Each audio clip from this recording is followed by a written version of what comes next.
Good morning and good afternoon to those who are joining. We'll give a few moments, seconds for the participant entry to level off. If you look at the participants, you can see the numbers climbing. And as soon as it stops, Haley will give me the green light to begin.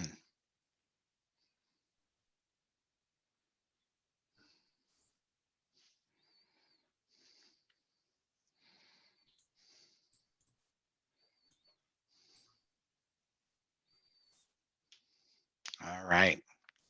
Looks like we've sort of leveled off there. So good morning and good afternoon to everyone. My name is Nizar Ladak, and I'm the Chief Executive Officer of the new Digital Research Infrastructure Organization, or also known as NDRIO.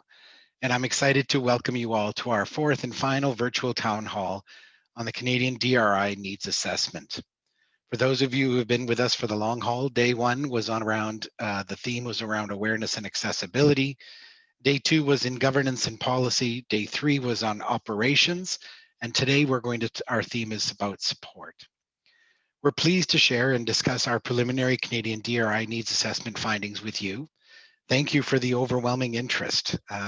We have had average of about 150 to 200 individuals at each of our sessions, and we could not be more pleased because it shows how invested you all are in working together. Our team is eager to listen and gather more input from you on how we can further shape a pan-Canadian DRI ecosystem that better serves Canada's research community. And we'll begin today with a land acknowledgement, as we have each day, followed by a brief overview of our event agenda. As we meet virtually this afternoon across the country, I would like to acknowledge that we are all located on different unceded traditional territories of different nations. It's important to understand the longstanding history that has brought each of us to reside on these lands, and we seek to understand our place within that history. I myself am based in Toronto, and I acknowledge that I am on the traditional territory of many nations, including the Mississaugas of the Credit, the Anishinaabe, the Chippewa, the Haudenosaunee, and the Wendat peoples. Some of my teammates are in Ottawa, located on unceded territory of the Algonquin Anishinaabe Nation, whereas some of my teammates and our audience members are in Montreal and are situated on the traditional territory of the Kanien'kehá:ka. As we move on to the proceedings of our meeting, I would like to extend our respect to all First Nations, Inuit, and Métis peoples for their valuable past and present contributions to this land. To start, we want to reiterate why these town halls are such an important part of the validation phase of our needs assessment. The preliminary findings, upon which my colleague Felipe will discuss shortly, is the culmination of 6 months of consultations efforts conducted by our team, working groups, and researchers across Canada. We want to thank every one of you who has participated in this process so far, whether through a white paper submission or responding to our survey. Today, we're not only looking forward to validating some of our findings to date, but also working with you to define other findings that require additional feedback. Once we have the preliminary findings, which will be a short summary relating to the information we released last week, again, for those who want a copy of all of the slides that have been used in each of the discussion forums, you can have that through our website. And there are English and French videos that have also been recorded walking you through the slides with a voiceover to provide additional detail. And we encourage you to download the link and share it with as many of your colleagues who were perhaps unable to be here. We will then go out into breakout groups for deeper discussion. There, our moderators will facilitate the discussion through questions relating to today's theme, support. We also have note takers to capture the discussion points and questions raised through a Google Doc that will be shared with each room. You'll have the chance to input through verbally in a breakout room, via the chat function within each room, which will also be captured for review, and by adding your own comments to the Google Doc. Following the breakout room discussions, we will all come back together and report out a key discussion point or one question that came through before we wrap up for the day. Following today's events, recordings of each town hall from every one of the 4 days that's taken place this week will be available on our website, along with a related summary review of findings. However, we will not be recording the breakout rooms themselves. We look forward to engaging discussion ahead, and with that, I will hand it over to Felipe to review the preliminary findings relating to support. Thank you, Nizar, and welcome back. Today, I'm not going to share the survey about your attendance. I think I'm just going to go quickly through some of the slides, just to make sure that those who visit us for the first time are also aware of what we've done so far. So we are today in the validation phase. So these town halls are really just our way to make sure that we heard correctly, that we understood what you meant when you submitted your white papers, your current documentation, or when you participated in the survey. Everything together with the town halls is going to be part of the needs assessment report that we hope to have at the end of the summer, and we will have it available for public commentation as well. So during the three mechanisms of consultation, we heard from 105 white papers, so over 350 unique authors from 112 organizations, including universities, research centers, research hospitals, and other organizations, as well as 19 strategic plans and roadmaps that would allow us to align ourselves with what's happening at the national scene as we plan our own strategic plan. In terms of the Pan-Canadian survey, as Nizar mentioned, we had almost 1,400 respondents from across the country. When we look at the geographic distribution, we see that many of the respondents in the survey came from Ontario and from Quebec, but we do have some representation from across the provinces. We do miss representatives from the territories, but as I mentioned yesterday, we've already started engaging in future conversations with those communities. If we look at the discipline here on the graph on the right, we see that arts and medicine are probably the two disciplines that are more represented in the survey, but we also have the sciences that, even though we've divided into a more granular division, they were also well represented. In our survey, we wanted to know what were the priorities in your research. And so we asked our community, what should Andrew prioritize to meet your research needs? And as you can see here, there's a complex image and a lot of priorities that have to be fulfilled. However, when we start looking at disciplines, we see that some things, and many of them are related to today, are really prevalent, such as training for HQP, high-speed internal network computing, and some others are a little bit more specific, but I'm not going to talk about those today. As we go into support, I really want to emphasize that today, even though it may look just like a simple Zoom meeting, there's been a lot of work and effort put into putting it together. So I really would like to take the time to just say thank you to everybody who has participated, and that includes members from our community, from Compute Canada, who last minute jumped in and took care of note-taker positions and moderation, given that we had to expand the number of breakouts. I also want to thank the communication team who have helped planning and who are still sitting in the back, making sure that everything runs smoothly. Our senior analysts and Carrie, who have also worked really hard with the working groups and the research council. Our Portage team that only joined Andrew in April 1st and have been driving the moderation and note-taking excellently. Our two co-op students who joined on Monday, and on day 2, they were already taking notes, both in French and in English. And finally, our directors, VPs, and CEOs who have consistently supported this endeavor. So if this is our representation of how we're going to move forward, I'm really hopeful for the future of DRI in Canada, because we really are eager to work with you, and I hope that you are just as eager to work with us. What we've heard in terms of support from the white papers, and I think this has resonated throughout the conversations we've had in the last few days, is that we really need to invest in human resources. And this doesn't necessarily mean just more people. I think we also need to make sure that the people who are already working in this environment, they have a sustainable and long-term career path, but also job security. We also need to work really closely with the people who have been working before us. I think the DRI in Canada is a complex environment, and we can't just start scratch. We really need to make sure that all of those grassroots movements who were here before us are incorporated as we move forward and we expand. We've also discussed about the types of HQP strategies, so whether it has to be distributed, federated, local, or centralized. And we've heard that it has to be a mix of everything, in that people really want to have somebody close at their local institution that they can just go and chat about their problems, but they also need to have somebody who makes that connection with the national scene. And in that sense, we really need to have a mix of generalist and also discipline-specific support. We also need to approach all of this in a very agile way to make sure that we rapidly respond to the changing needs of our community. We also need to look at training of HQP going from undergrads all the way to postdocs as a community building. We want to make sure that people are reflected in NDRIO as an organization as we move forward. And so we really have been thinking of how we can do this, and we probably need to work really hard with those who are involved in curricula, in the higher end institutions, but also with professors to make sure that we can provide the training, not just as a top-down approach, but also a bottom-up.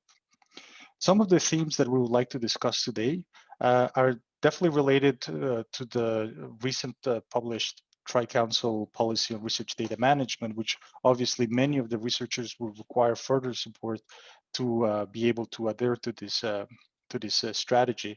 And we want to do this to make sure that we support the FAIR principles and support data repositories. We don't want to lose anything related to cybersecurity. We want to emphasize that we are really engaged in managing sensitive data appropriately. And this relates to everything from hardware to creating new positions for researchers. So those are the points that hopefully we can discuss today.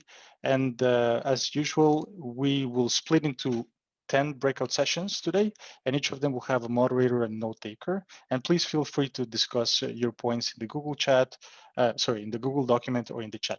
So with that, I'll see you all in 30 minutes, and thank you again for being here. Okay, welcome back. I see many smiling faces, so I guess conversations went well in the breakouts. Just like the previous days, let's take a few minutes to maybe just have a quick debrief. And actually, Randy suggested yesterday that maybe we could also discuss some of the issues from previous sessions if there's still some time. So I think that's a good idea. But I'll ask maybe two moderators to share some of their findings or comments. Yes, Jennifer. We had a really great discussion today. Thank you so much to my group, and thank you to all the groups I've worked with over the course of the week. We were talking a lot about not having a one-size-fits-all approach to support and training, that you need to consider individual research communities, you need to consider individual disciplines, you need to consider individual institutions and the cultures there. In some cases, you need to consider individual labs and the support that is needed there. And how it's important to recognize those needs and respond to those needs and the needs of the communities, rather than going from sort of a top-down approach and saying, here's what everybody needs to be trained in. You need to be responsive to those pockets of need, whether they be very small or larger. We talked about how there's going to be different levels of funding and support at different institutions and through different structures, and that sometimes there's a knowledge gap on the part of the decision makers as to what actually needs to happen. Like, why do we need to do this training? I mean, it's important because people need to do this to sustain their communities and sustain the science, but sometimes they go, well, you're only training one person. That's not financially reasonable. We talked about the possibility of data champions being a really good thing in certain areas, but in other areas, maybe somebody who might be perceived as a data champion is maybe not quite what you think. Maybe they're not doing their own coding. Maybe they're working with other students who are getting that, and also needing to bring in the idea of tenure and promotion and how all of this plays into that.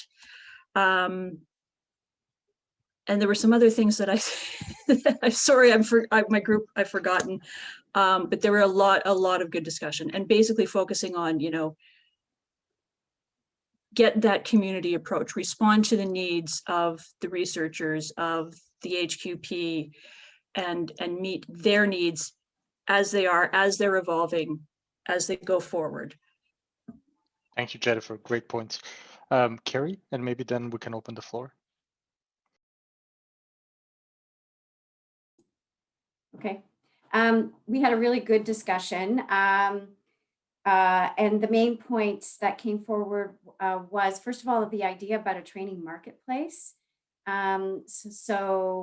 I think it was Scott who talked to us about this type of offering for grad students and others, where there were various workshops available. And it was on site. So this was sort of on site before, but now there's the opportunity to put these on video so that many more people can access these asynchronously. The idea of a data champion was discussed, and the idea of extending data champions into data champion networks was provided, and we thought that was a really great idea. We talked about institutional mentoring, and both through the interdisciplinary mentoring, but also mentoring around ARC, RDM, and research software. We really focused on the idea of the need for local support and also, importantly, timely support. Thank you, Carrie. And I'm looking at the chat, and Mark has a really good point. Why do we call them data champion? Why not have more programs such as maybe compute champions or programming champions, just a champions programs for the different components of DRI? So maybe Mark, I don't know if you want to elaborate on that one. Sure. Well, I mean, it seems like we have a very broad community being represented here, and there are fields in which data curation is the least concern in an appropriate sense. So if you're doing a cosmological simulation, basically the program is what you want to capture. It's not really the data. And in other fields, accessing other researchers' data is the research. And that's very, very different. Similarly, there's a third category, which I think we really need to distinguish, which is that in a lot of cases, research depends on repositories, which are different than RDM because they're live, they're mountable file systems, and they change frequently. And all of these things are a little bit different than the typical curational approach for libraries of past research. I'd love to see discussion of this as different use cases, different champions for different domains. Thank you, Mark. And I see in the chat that people from Compute Canada are already academic oriented, and so they can be ARC champions on their own way at their institutions. Talking about the ARC, Seppo, our ARC senior analyst, you have your hand up. Thanks, Felipe, and thanks, Mark, and everyone. I just wanted to sort of from our breakout session, we one of the key items that there was consensus about, or sort of a convergence, was indeed these not just data champions, but perhaps DRI champions, and how, for example, in United States, our big brother there, they have exceed already 600 plus such sort of facilitators, and then the and how having such at the regional level, at the discipline level, so that these champions can then provide expertise and guidance to, let's say, to people in disciplines that are right now underrepresented in leveraging DRI. So would be very useful. The other sort of a converging topic in our breakout session was the importance of long-term sustainable funding for HQP, so that the research projects and the faculty can trust and rely on these highly qualified experts who also sometimes often end up doing science, being really integral to the research project and group, that they will be around as research is done over the longer periods of time. Thank you, Seppo. And as you mentioned, science, there's a little chat conversation that we probably should start switching to scholarship to be more inclusive of our colleagues, and completely agree. I see Randy has his hand up. Maybe just to follow up on the personnel that Seppo mentioned. I think an important element with the permanent people would be the ability to support term personnel. I mean, when we talk H2P, we want H2P to also be people we train and that go out to industry. So I think there is, you know, if you could do even a one-to-one mapping of one permanent person with maybe a term person that's for 2-5 years, it comes from a seconded. It could be you know, in a shared postdoc position with a group or internship. And also, it would open up the opportunity to bring in international people who may, you know, just from an immigration point of view, can only come for a few years anyway. So I think there is an opportunity with the personnel. You know, if we could do both permanent and term, I think it would be very valuable for the organization. Thank you, Randy. I wonder if there are any other comments from the groups or from participants, for that matter.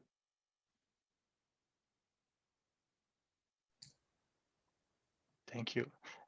Nizar, do you want to maybe take the last 5 minutes to do your speech? Sure, I'll try and do it in a couple of minutes. It's a Friday afternoon. So thank you from the bottom of my heart, and thank you on behalf of our team, and thank you on behalf of researchers across Canada for your time and engagement. Today was a terrific session, as has been every single session I've had the benefit of listening to all of you from. I heard really interesting things about ways in which NDRIO could potentially support the better, not to use the term twice, but to better support and to support those who support, whether it was from things like producing templates and showcasing workflows in HPC, to conversations around how even storage is seen today as a support. And I'm sorry I forgot, I can't attribute, but there was a great analogy that says, you know, when we go to universities, we're each given 2 or 3 bookshelves, and after the bookshelves filled, like we find another place for the books and our articles. And so in some ways we need to start thinking of storage as an unlimited free support mechanism, but and because it comes with a cost, and so we have to start even starting to narrow our views on some of these sort of DRI support mechanisms. So folks, I want to thank you for your time and for your energy.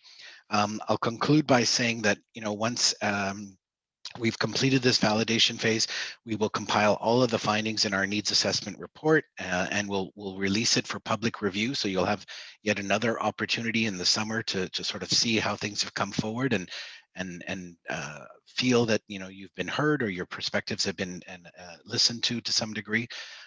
All of this information will inform both our strategic plan, which we have now embarked upon, and our national service delivery model initiatives, which we're well into the throes on.